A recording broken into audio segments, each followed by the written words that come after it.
All right, Coach has to hit you with the bad news first. So, Rudy is 76 years old. I mean, this is just too much. I really can't. I'm just saying, I'm straight up taking Notre Dame to win this. So, do with that information what you want. I was never 100% on Ohio State, as you saw on the list. They were a magic team with a magic number, right? That's like the second best tier. But I mean, it's still Ohio State, and we had a different team to begin with, right? So I just can't completely fall in love with them. Notre Dame's like the last team I wanted sitting there. You know, we wanted Penn State or Georgia. We got neither. That just does not feel good. Texas was the scariest team yet, and we handled them. But man, our quarterback's got a broken hand. Coach broke both his hands bad, and he has played with pins in his hand in a playoff game. The whole deal, no joke. Literally sticking out of the hand. Got to have towels wrapped around my shit with like tape and shit. Literally just tape, wrapping tape around towels with pins sticking inches out of my fucking hand. Right, literally playing in the shit. So it is possible. But what I will say is that was, even though I had pins sticking out of my hand, I was pretty far removed from when I actually broke it. I can't remember if I played the very next game or not. There might have been a bye week situation. I know I played both of the playoff games. So we won one, then we lost the second. And I hit the crossbar. We lost by one, right? But what I will say is you can finish a game with a broken hand, but it's going to get real sore later. So you try to play with it a week later or something like that, that's way worse in coach's opinion. You don't have all that adrenaline. You're going to be all like not feeling like yourself, like just all clammy and lethargic and gross. So we know it's not a real person, it's a character, but I'm just saying they've tried to make it realistic, right? So coach is saying it's a lot harder to go into a game with a broken hand, and Otto Graham did that.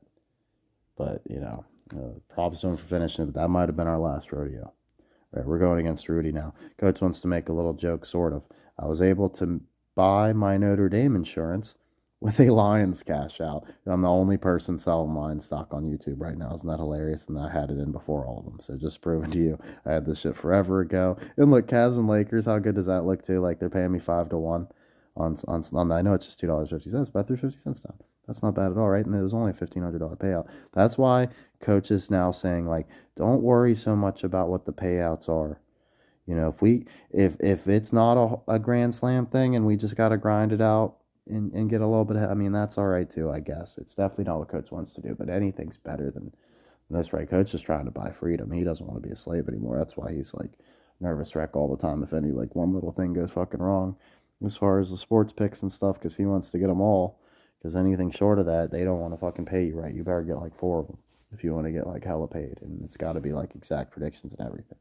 Unless you got Stanford on one of them, and man, good luck watching that team. I'm just telling you, it's not the most fun. I do think that they'll do it, but man, it's going to be a tough one. College kind of always is. Maryland was the same way.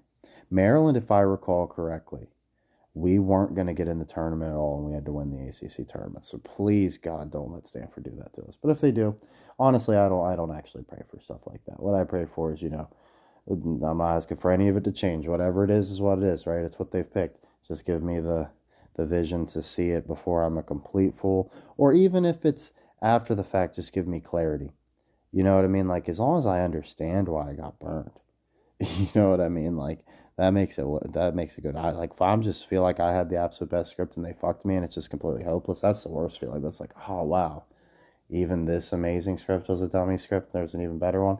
And that's what coach doesn't think the Ohio State one was some amazing script.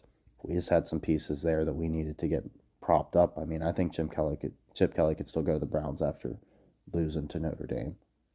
That wouldn't surprise me. I don't think the win here necessarily matters. Maybe it's a good reason to not come back. Maybe he's a scapegoat and he gets fired, and Bill gives him a bounce back and gets criticized for it, right? And proves all the haters wrong by making all the way to the big one. And then maybe Chip Kelly's one they can blame there because Foles could thwart Chip Kelly, right then. So not trying to do too much of a ramble. I want to stay mostly on focus. But the point was I was able to buy 5 Notre Dame bets with this cash out, right? Like that's the type of mentality we gotta have, right? That's serious. Like coach thinks like if you haven't placed any bets yet, and I'm not telling you to get into it, but if like you're thinking about doing it and you're going to, that's a strategy. Like just put $10 in there. It's the minimum amount they let you put, so you can't put any less. Put $10, and just like when you feel fucking awesome about one, like when I've said all the best reasons ever, like Sean Taylor would be a pretty good example. I'm feeling pretty damn good about those Commanders. If we get burned on Sean Taylor, it is what it is, right? Like it's the same thing when you play pocket aces, right? Like you play, you don't fold pocket aces, right? Unless you're right on the bubble and you're just a few spots from getting paid, right? You're gonna wait till you get paid and be like, oh well, I hope I get aces again. It sucks I'm not able to maximize this hand, right? And even then, like you can go all in with aces if you're looking around and you absolutely know there's nobody left with cards in their hand that has enough chips to knock you out. Like they could take, maybe if they really even hurt you bad, but it's like, okay, I could still like limp to the bubble and get like the last place cash, because that's what we want. Like this is a win for coach, right? So like we want, because coaches philosophy is, we're actually, even though it seems like we're looking for like a grand slam, it would be really nice if some of those really big ones for like the 1 point whatever million or whatever hit. Those obviously we know most of that's a waste. So like every year we're probably throwing away about $10 if we don't hit an absolute like massive one, right? But as far as like all the rest we're putting in, if you're doing like the 100 method, you got 10 stacks of 10, right? The rest of your bets should be going towards a popcorn effect, a bunch of little bets, pop, pop, pop, pop, pop, pop, pop, pop, pop, that aren't necessarily conflicting, but it's like with the Notre Dame thing now, like, oh, we can buy insurance, get a few pops in there. You know what I mean? Like if we would have had the foresight with Commanders and with even Ohio State getting this far, and we had, Tyson and Jones exact results, we could have had probably better cash outs than this. You know what I mean? Pop, pop, pop. So coach hasn't been running the system very long.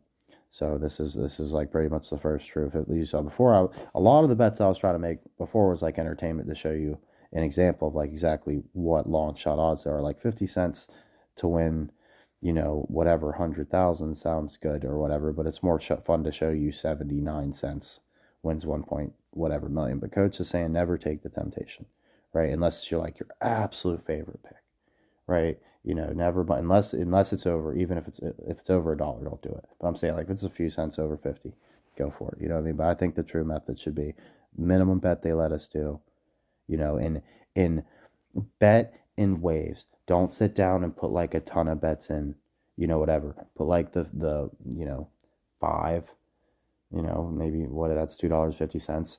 You know what I mean? Maybe less, maybe three. Put in the bets like right then and there, like you're gonna feel sick if you don't have in the books, and it's like because you don't want that anxiety, like, oh, what if I was dead right and I didn't get the fucking odds in and they're not taking the action, right? But it's still enough that's like, oh, I'm only out like a few bucks or whatever, and like even if you feel like, oh, there's still some more picks I could do or whatever, just wait till something happens. Like watch a different game, go, wait a day, sleep on a couple of days, watch different games, watch different sport, watch, some celebrity gossip or something, and get something that's gonna like trigger, that creative part of your brain. It might make you like see like that one of, okay, now, oh, you know what, like we're on to something there, but it's actually gonna go the other way, like this Notre Dame thing. You know what I mean? Like, and maybe Coach wrong, maybe Ohio State wins. I don't feel great about this one either way, but I will say, my man Rudy is 76 years old. He was coached by Gordy Gillespie. They are putting like the Rudy soundtrack over it. Just thought this was funny. Manti Teo describes uncomfortable first reaction. I really didn't like emphasize this, but this truly is scary. This Notre Dame stuff. I think I didn't grab the right screenshots, to be honest with you, but I'll try my best. So basically, like, people are saying this is like a Simpsons episode, and it could be a bluff. Easily could be a bluff, right? But they're bluffing Rudy, who is 76 years old. What do you want coach to do? I can't take Ryan Day. Let him fucking fire his ass. I'm going with the fucking Gipper. I hate Notre Dame, but I'm going with the fucking Gipper. And it doesn't make me sick, because all I can do is tell the truth, and it's, I'm not in love with it. I'm not super happy this happened, right? But it's better than after the game, I'll tell you that much. And basically now I don't get to, you know, it's like I want to be hard on myself. It's like, oh, now I'm not going to really call a winner. Right, but honestly, when you ride a team this whole way and then kill them, it's kind of like how I did with the Tigers. All right, here's where the Guardians. The only thing is, I didn't call Notre Dame sitting here to kill us, right? But we still had the best odds on Ohio State, and Notre Dame is the underdog.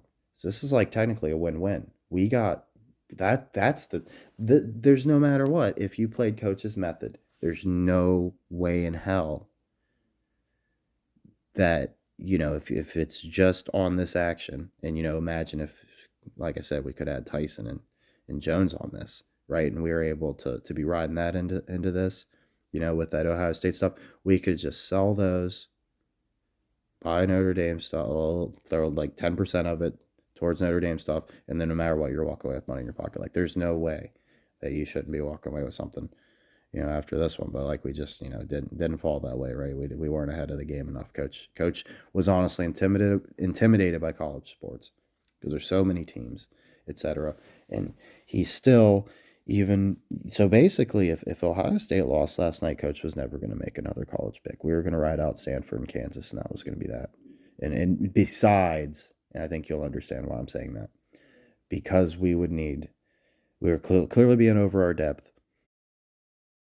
and we would need to focus all our efforts on making sure they don't run blue chips in real life when we're not ready.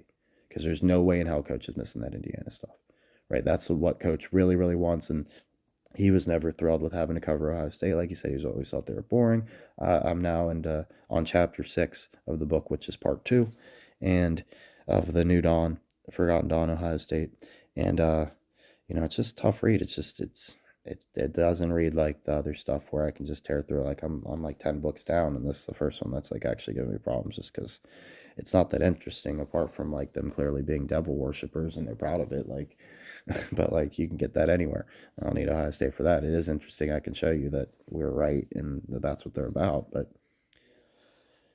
man,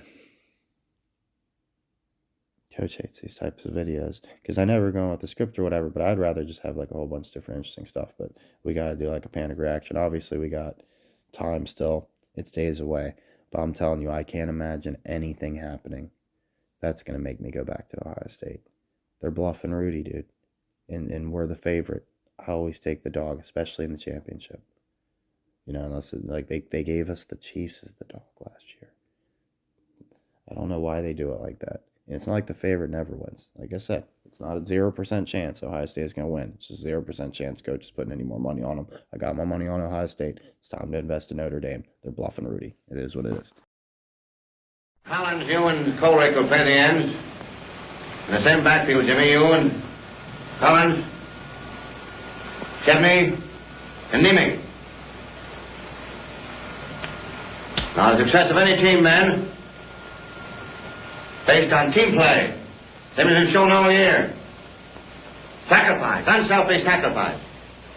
These other fellows, they say, are pretty good, but I think we're better. And I think if we get ourselves keyed up to a point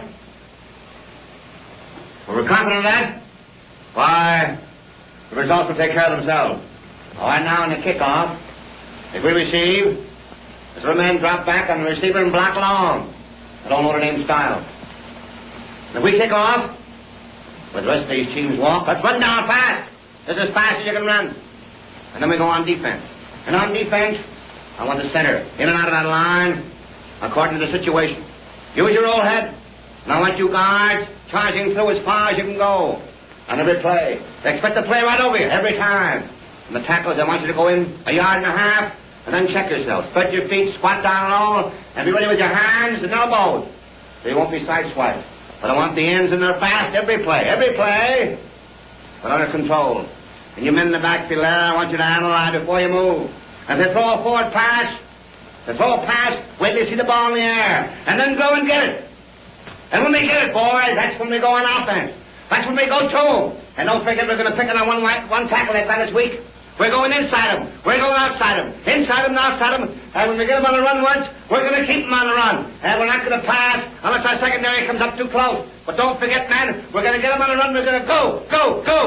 And we aren't going to stop until we go to that goal line. Don't forget, man, today's the day we're going to win. They can't lick it, and from the back out of the goal. The first whistle of the man go in there and fight. What do you say, man? Hey!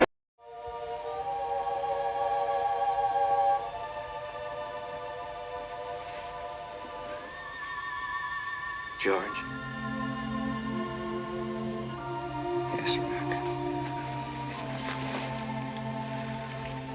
George, this telegram just arrived from Waller Camp. You've been named fullback on his All-American team. Me? You wouldn't kid me, Rock. No, it's on the level. You're gonna be all right, kid. I haven't got a complaint in the world, Rock. I'm not afraid. What's tough about this? Rock, someday when the team's up against it, the breaks are beating the boys. Ask them to go in there with all they've got. Win just one for the Gipper.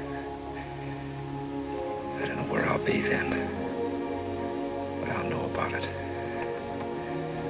I'll be happy.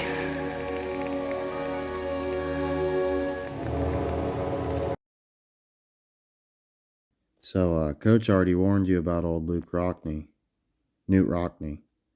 right? We didn't consider, oh yeah, Rockney, like Rocky, and this motherfucker wears a top hat, just like Apollo Creed.